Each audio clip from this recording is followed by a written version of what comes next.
Hello and welcome back to the Snakebite. It's our weekly sports show that airs every Tuesday at noon. I'm John Kristovich, joined today by James Simpson.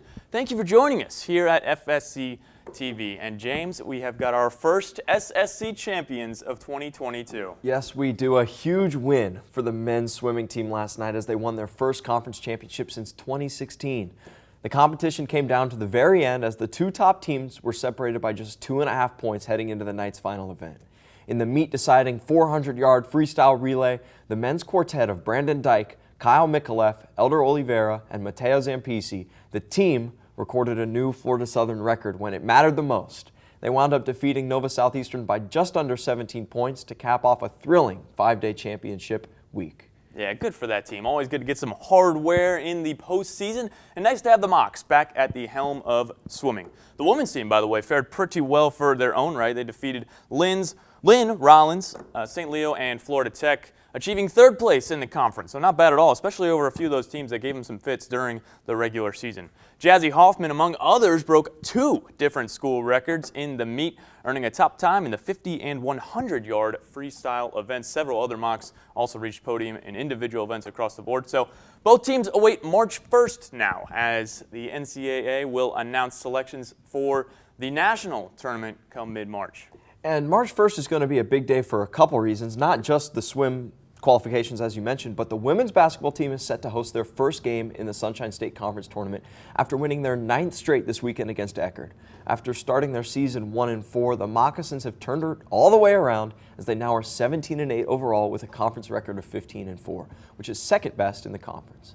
The Mocs beat Eckerd, who were ranked 12th in the country, for the second time this season after defeating St. Leo last Wednesday on the road. Both games went to overtime, and both were Mocs victories. Yeah, James, what a week for the women's basketball program here. They are on a roll, 9 straight, as you said, starting with St. Leo. Last Wednesday on the road, we saw Whitney Jacob and Julia Jenneke each tally 23 points in the winning effort. Of course, that one went to overtime. The Mocs got ahead early and held off the Lions in that big win. Then, against Eckerd on Saturday, we saw Jenneke again with 5 seconds remaining tie that game up. Got sent to overtime, and again, Mocs got ahead early and were able to outlast Eckerd for the second time this season. It's very intriguing for the Mocs as they have just one regular season game left. It's Wednesday. It'll be senior day against Embry-Riddle, who Florida Southern has already beaten this season. Yeah, and it's interesting for a number of reasons, but let's start with the Sunshine State Conference Tournament, which will take place the first week of March. Florida Southern will be either the number 1 or the number 2 seeded team in the conference, meaning they'll host the first 2 games of the tournament should they make it that far. Now, the winner of the conference tournament does automatically qualify for the national tournament, and the Mocs, having beaten every team in the SSC so far, could be considered the favorites to win the tournament. If they don't, however, they're still eligible for an at-large bid to the NCAA tournament. But we'll cross that bridge when we get there. You know, you don't want to look past this tough conference. Oh, yeah. And both the men's and women's teams really have hit their stride, James, as the men's team is now 7-1 in their last 8 games. The only loss they had came to the number 1 ranked team in the country, Nova Southeastern. So they're currently 5th in the conference, so they're either going to finish 4th or 5th, which means they're right on the cusp of hosting that first game in the tournament. But one thing's for sure, they will get a chance to dance. Due to the nature of the conference so far, they really are not in any real contention for an at-large bid, which means their only path to the NCAA tournament will be through winning the Sunshine State Conference tournament, which again is going to be the first week of March. Like I said, the Mocs are really hot here in the second half of the season, so they are not one to just look past here in the SSC. No, that's right. They've put themselves in great position. They've won the last 2 games by sizable margins. First, they beat St. Leo on the road Wednesday after losing to the Lions earlier this season in overtime. Xavier Rhodes had a great game, 24 points, 10 assists, running the point to give the Mocs an early lead that St. Leo just couldn't catch up to. And then in one of the most dominant performances in Mocs history, Florida Southern destroyed Eckerd, going on a 40-0 run to start the game and effectively ending the competition by the 10-minute mark of the first half. It was a huge momentum-shifting game as Jack Casale scored 21 points to help end the game before the first half was even over. Oh yeah, that was a remarkable game. You can't script that. It was ridiculous. So it'll certainly make things interesting here. 1 more game for the Mocs, 2 more games for every other team in the SSC, but as you said, we'll cross that bridge when we get there. In the meantime, though, we did get the chance to chat with a couple of Mocs players after their big wins over Eckerd this past Saturday. So I'm here with Whitney Jacob tonight. You had a great game, 18 points, and a few clutch shots there at the end. What was going through your head there? Just like we've gone this far, and we were going to just come this far to get this far. We had to get this. This was a must-win. I just was feeling confident. I was confident in my teammates, passing to Julie at the end for her to make that shot. It's just the trust we have in each other is just impeccable, and we just have to keep that going. So. Now you guys took down the number 17 overall team in the nation, Tampa, and now you take down the number 12 team in the nation, Eckerd. How are you guys using this, and what are you guys thinking going into the rest of the season? Just that we've proven we can beat everybody in the conference, and we can only stop ourselves, so there's no reason for anybody to beat us. So just got to keep going with all the confidence we have right now. So I'm here with Mocs player Jack Casale. You had a spectacular game tonight. You had 21 points, 7 for 11 from the three-point line. Can you give us any type of insight into what it felt like to hit the shot that well tonight? It was good. It was good to get back in rhythm. I hadn't shot it well. I hurt my ankle a couple weeks ago. Hadn't shot it well. It was good to get confidence. But my guys found me in the right spots. We moved the ball well, all over the place tonight. So it was just good to get back in rhythm. Good team win tonight. Now you guys got a really tough opponent next week with Emory-Riddle. How are you guys looking to carry that momentum into that game? I think, we've been playing well our last 8 games. We've been playing hard. It starts in practice. We've been practicing hard. So just keep that same mindset. No steps back. Keep rolling off this momentum. We'll be ready on Wednesday. Well, there you go. And again, both the men's and women's teams will be back in action this Wednesday against Embry-Riddle for Senior Day. Yeah, now that was baseball. That was basketball, excuse me. Let's take a look at baseball, which achieved their first series win in the season against St. Leo this past weekend. The team went 2-1 in their home opening series, sandwiching a pair of dominant victories around an admittedly lackluster performance at Henley Field.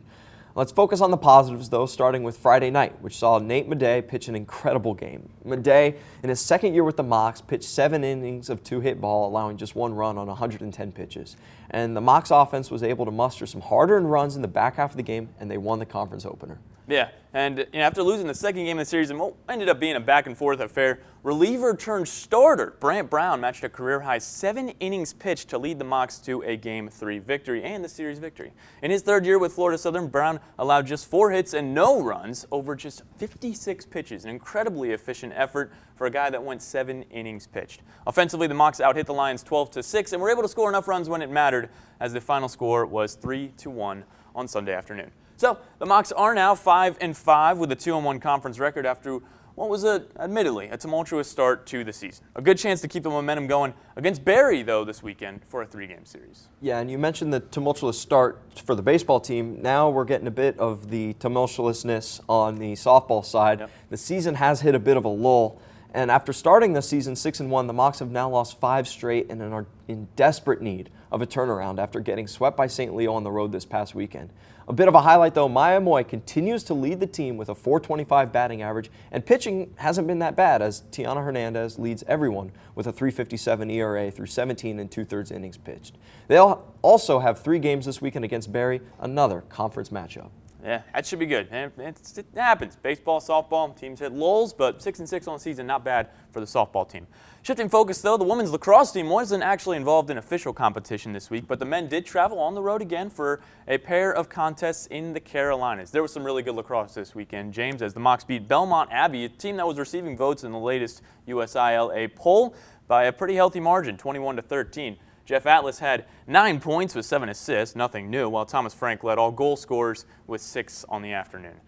2 days later, the men faced a tall task, battling the top 10-ranked Limestone University Saints in a really good battle. Limestone was able to come out on top with the game's final 3 goals to win that one, 12-11. But I'll say this, the men's lacrosse team really looks good top to bottom. They're now ranked 18th in the country, their highest ranking now in a long time as a program. They got a 6-game home stretch following up this Saturday's road bout with Flagler College. And now we'll move on to golf. We had both the women's and men's golf teams in action earlier this month, as the men finished in second among 15 teams at the Matlock Collegiate Classic, hosted in Lakeland, while the women's team placed 7th out of 21 teams competing at the World Golf Invitational in St. Augustine.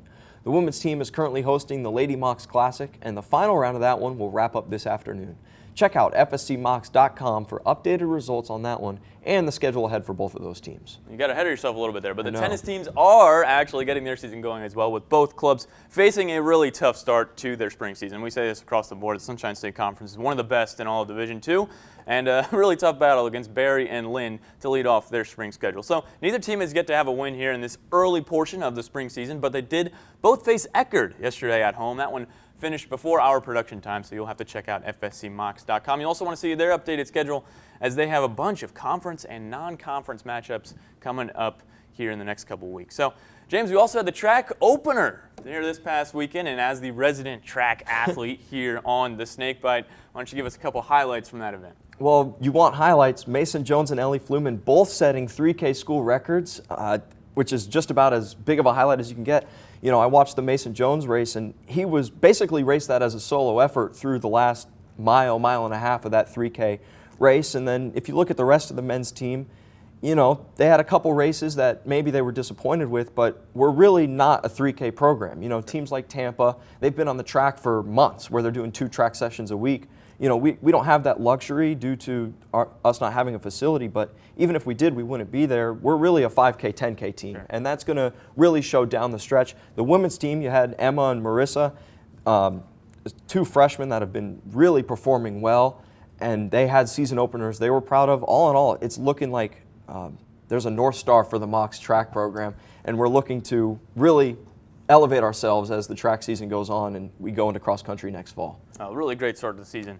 Any way you slice it, a couple of big time records falling, that'll always do it for you. So we look at our Week in Moc History segment. Today we are looking at February 22nd, 1986. That was today, some very many years ago. The baseball team defeated Bethune-Cookman by a final score of 31-5, at the time setting a new record for the most runs scored in a game. As it stands today, that's the second most total runs scored in a game, but hey, back in 1986, the Mocs wound up winning their 7th national championship just 2 years later. They're back in action, of course, again this week. We'll see if they can get 31 once more here on February 22nd, 2022. That's all we've got from you this week on the Snakebite. I'm John Kristovich with James Simpson. Thank you for joining us so very much. We will see you next Tuesday at noon.